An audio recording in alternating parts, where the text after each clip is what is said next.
Hello from Shota to Canon in our part 3 of the most haunted places in or nearby Coventry and Coventry ghost stories which are about to scare you. The establishment's Bar and Grill.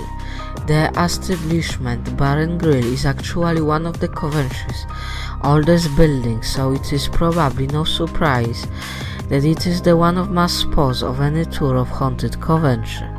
Although it is now a restaurant and a bar, the building was the one of the time medieval dry, complete with gallows and his own cemetery. Staff and the customers alike have reported a lot of paranormal activity ranging from the strange shadows to a poltergeist activities. Court officials and former prisoners have been seen in the bar area, and the staff say that poltergeist activity is very common. Customers will often comment on the strange shadows that can be seen flitting around with no explanation as to their sources. One of the ghosts who is usually held responsible for ghostly goings on the establishment Bar and Grill is that of Mary Bell, the last woman to be hanged in a Coventry. The Old Mill Hotel. The Old Mill Hotel is the Baggington area of the Coventry, and it is said to be home of the great lady who has called the building home from several generations. The Old Mill was the one time the name suggests on the old water mill. However, it is now a beautiful hotel and restaurant. It is also one of the most haunted places in Coventry.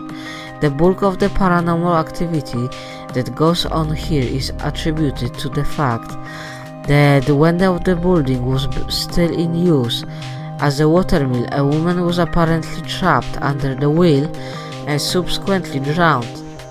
Could she be Miss Grey Lady who is seen wandering around the hotel? Another strange thing about the mill is that during excavation work, the body of the mummified cat was discovered and it was promptly removed from the premises, but all manner of the bad luck began to befall to the hotel. But when the cat was returned, things seems to go back to normal.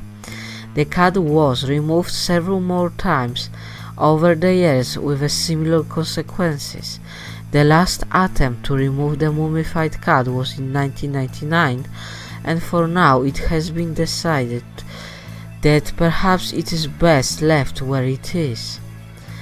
The Combe Abbey Hotel. Combe Abbey was originally constructed in the 12th century to serve a monastery, and it has certainly managed to garner itself a colorful history over the years. It is now serves as a unmarked hotel, but it seems that not all of the monks have left. There are many reports of the paranormal occurrences in the hotel, and many of them are attributed to the ghost of Abbot Geoffrey, who was murdered in 1345.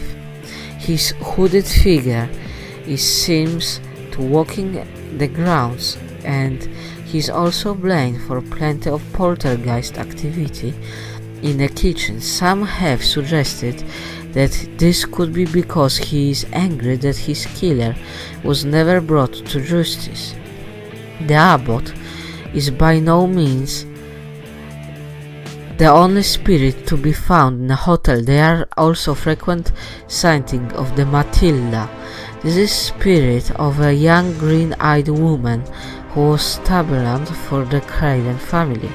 The master of the house was quite taken by Matilda and ended up getting her pregnant, but the night he was the father, Matilda's baby was stillborn, and in her grieving she cursed the Craven household, saying that the children would die young and under horrible circumstances. It seems her words had some weight because several children in the Craven family have indeed died young over the years.